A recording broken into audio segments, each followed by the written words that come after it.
Salve pessoal, tudo bem? Estamos aqui então para mais um dos nossos temas extras, dessa vez exclusivo para aqueles alunos que vão tentar as faculdades particulares de medicina, sobretudo EMESCAM, Multivix e UVV. Eu separei dois temas e aí você vai escolher qual o tema que você quer fazer. O primeiro tema é a síndrome de Burnout entre os profissionais da saúde e é um tema muito ligado à prova da EMESCAM, porque a EMESCAM tem a tradição de preferir os temas ligados à área da saúde, à área da ciência e também ao universo da medicina como um todo. Então esse tema, síndrome de Burnout, está mais alinhado à prova da EMESCAM. Já o segundo tema, que é a violência obstétrica, é uma problemática muito de recente discussão, apesar de ser uma coisa que acontece no Brasil há muito tempo. Vários episódios colocaram essa temática em discussão, então seria aí um tema muito bom para a prova da Multivix e para a prova da UVV, que tem essa tradição de cobrar temas mais cotidianos, questões mais sociais, ok? Então você vai escolher aí qual dos temas que você quer fazer. Lembrando que a estrutura da EMESCAM é uma estrutura para 30 linhas. A estrutura da Multivix é uma estrutura para 40 linhas. Né? Então, para a Multivix, você vai aplicar a sua estrutura, o seu projeto de texto de 30, mas aumentando a letra, aumentando um pouco o espaço entre as palavras, para você atingir aí, né, cerca de 33, 34, 35 linhas já está de bom tamanho, não precisa fazer as 40 necessariamente. E a UVV é uma estrutura para 20 linhas, tá certo? Então, basicamente são essas as orientações aí que eu tenho para passar para vocês. Vamos lá então discutir um pouquinho, né, do tema. O primeiro tema que nós vamos falar, como eu disse, é a síndrome de Burnout entre profissionais da saúde. Essa não é uma doença recente, há pelo menos aí uns 20 anos já se sabe a respeito da síndrome do Burnout. Ela foi inserida na lista de doenças da Organização Mundial da Saúde, então ela já é uma doença que possui o seu CID próprio. Lembrando, né, que CID é o código, a nomenclatura, né, para designar as doenças, então já é uma doença que está aí amplamente conhecida tanto de médicos quanto da população como um todo. Síndrome de Burnout nada mais é que um adoecimento físico-psicológico de uma pessoa que é submetida a um volume muito grande de trabalho.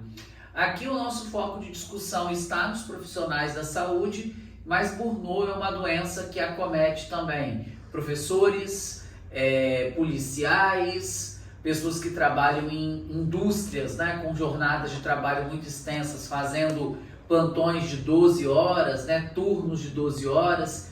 Então, os estudantes, por que não vocês estão aí em ano de vestibular, né, muita coisa para dar conta, coisas da escola, cursos extras, várias preocupações e cobranças das famílias. Qualquer pessoa que está suscetível, né, a síndrome de Burnout acaba por estar exposta a um ambiente estressor, né? No caso aqui em discussão, nós estamos falando dos profissionais da saúde e o primeiro argumento que vocês podem tratar diz respeito às condições de trabalho dos profissionais da saúde.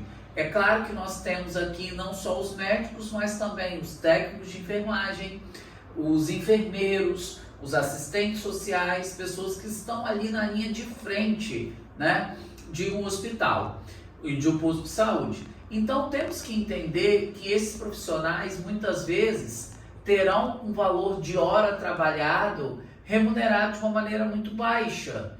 E aí, por consequência, a pessoa acaba aumentando o volume de trabalho para fazer uma compensação financeira. E isso gera um estresse muito grande, porque a pessoa não vai ter um bom tempo de descanso, não vai conseguir fazer atividade física, não vai conseguir ter uma alimentação saudável, vai acabar comendo de qualquer jeito. Então nós podemos dizer que a síndrome de Burnout ela se explica, o primeiro grande argumento, nas condições de trabalho adversas que o profissional da saúde enfrenta. Eu até escrevi aqui para vocês que essas condições se caracterizam pela extensa carga horária, pelos baixos salários, pela pressão e, por que não, a violência, né? Porque há inúmeros casos hoje em dia de médicos e enfermeiros que foram agredidos fisicamente, principalmente no SUS, por população, né? Por pessoas que estão aí revoltadas com a demora ou com a baixa qualidade de um atendimento. Então, o primeiro grande vetor da síndrome de Burnout tem a ver com o ambiente laboral em que a pessoa está inserida, em que o profissional da saúde está inserido. E outro ponto que explica a síndrome de Burnout é a negligência com o autocuidado. Hoje nós vivemos uma sociedade que nos vende o tempo inteiro a ideia de dinheiro, a ideia de sucesso, a ideia de obtenção de lucro. E nessa perspectiva, o profissional muitas vezes coloca o trabalho acima da própria saúde.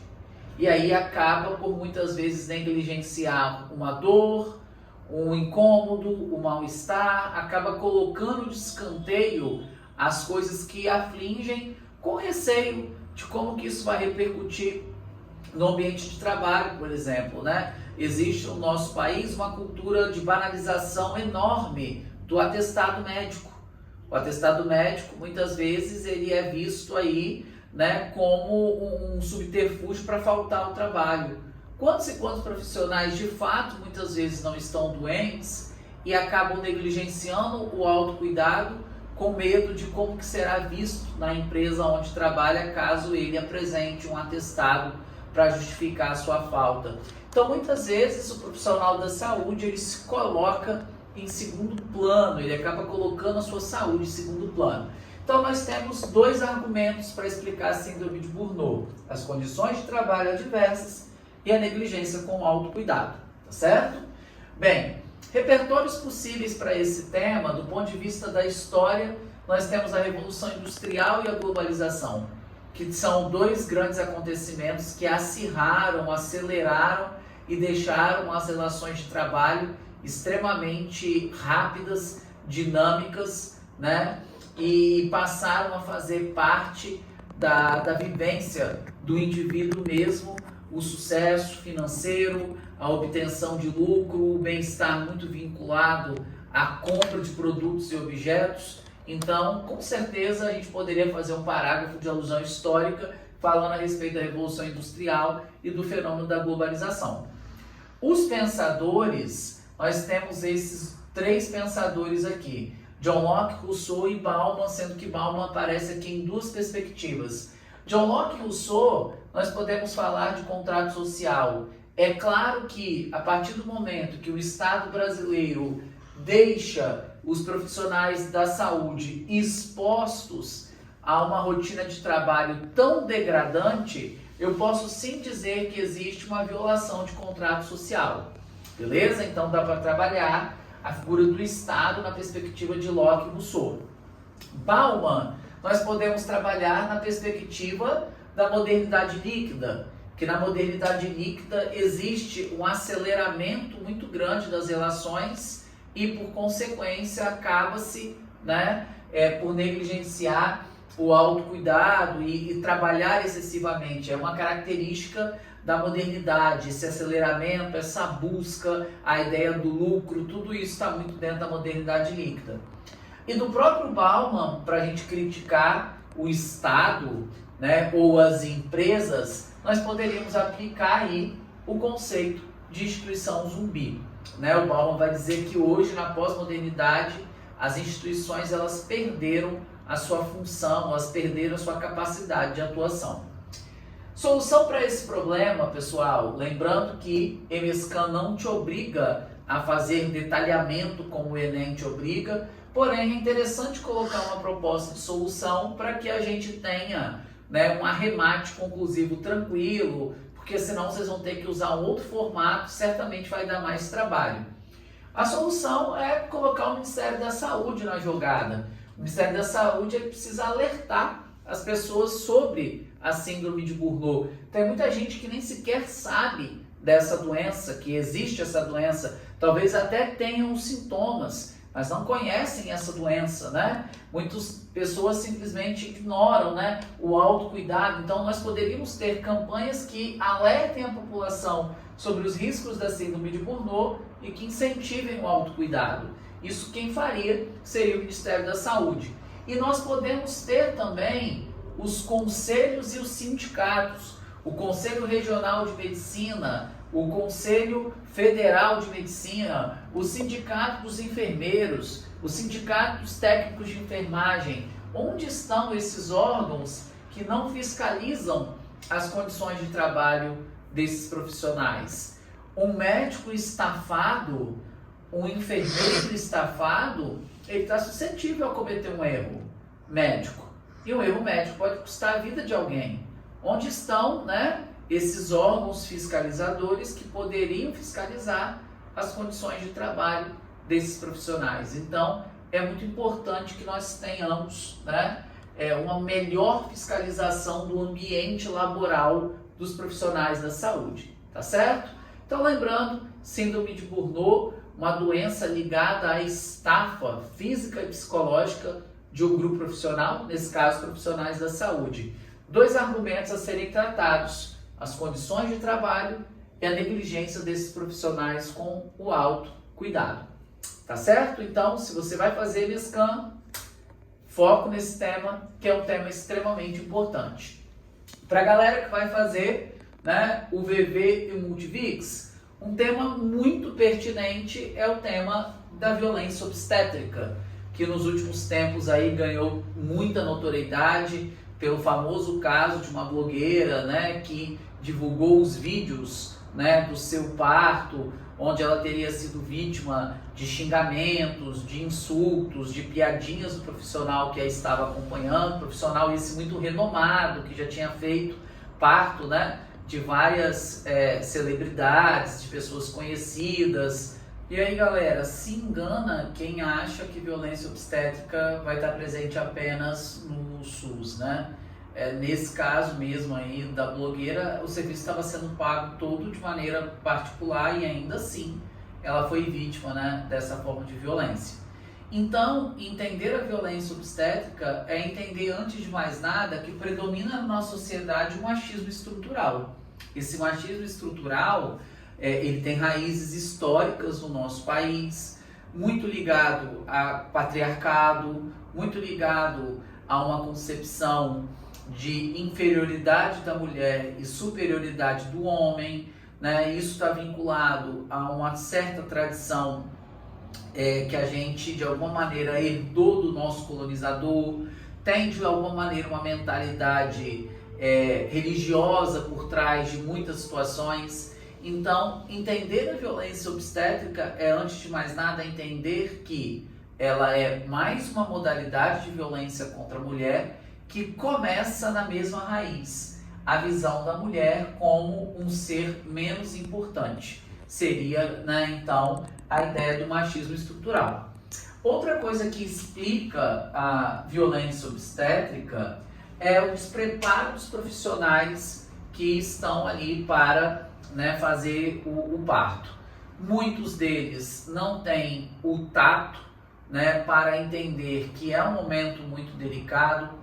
Muitos deles acabam por falar coisas que, de certa maneira, vão desestabilizar a pessoa que está ali num momento de enorme fragilidade, né? É o momento mais importante da vida de uma mulher, que muitas vezes se traduz em um pesadelo pelo fato de não termos pessoas suficientemente preparadas para entender a demanda e o quão delicado é esse momento, né? Isso tem um pouco a ver com a necessidade de que a gente tenha uma medicina mais humanizada, né? A medicina mais humanizada, ela coloca em foco o paciente, né? Muitas vezes o que acontece é que a mãe acaba sendo encarada apenas como uma ponte para se chegar no final.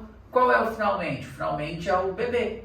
Ok, só que acaba que muitas vezes, né, a mãe, o bem-estar da mãe enquanto ser humano é posto de escanteio. Então faltam, né, equipes médicas qualificadas o suficiente para que não exista essa forma de violência tão cruel. Existem outras coisas que podem ser discutidas, existem outras coisas, né? Tem gente que fala muito do fato de que no SUS tentam forçar muitas vezes o parto normal, porque os procedimentos de cesariana são mais caros e aí acabam colocando medicações que de alguma maneira tentam acelerar o parto, isso se traduz em dor física para as mulheres, né? Tem uma série de questões a mais que podem ser comentadas, mas eu pessoalmente focaria nesses dois pontos: o machismo estrutural, que tem uma raiz histórica no nosso país, e também o despreparo das equipes médicas para prestar um atendimento mais humanizado, que compreenda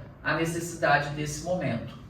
Se você vai fazer essa redação no estilo da UVV, você só vai pegar um argumento para trabalhar, porque a UVV pressupõe 20 linhas divididas em introdução, desenvolvimento e conclusão. Agora, se você vai fazer essa redação no estilo da Multivix, você vai aproveitar os dois argumentos, tá certo?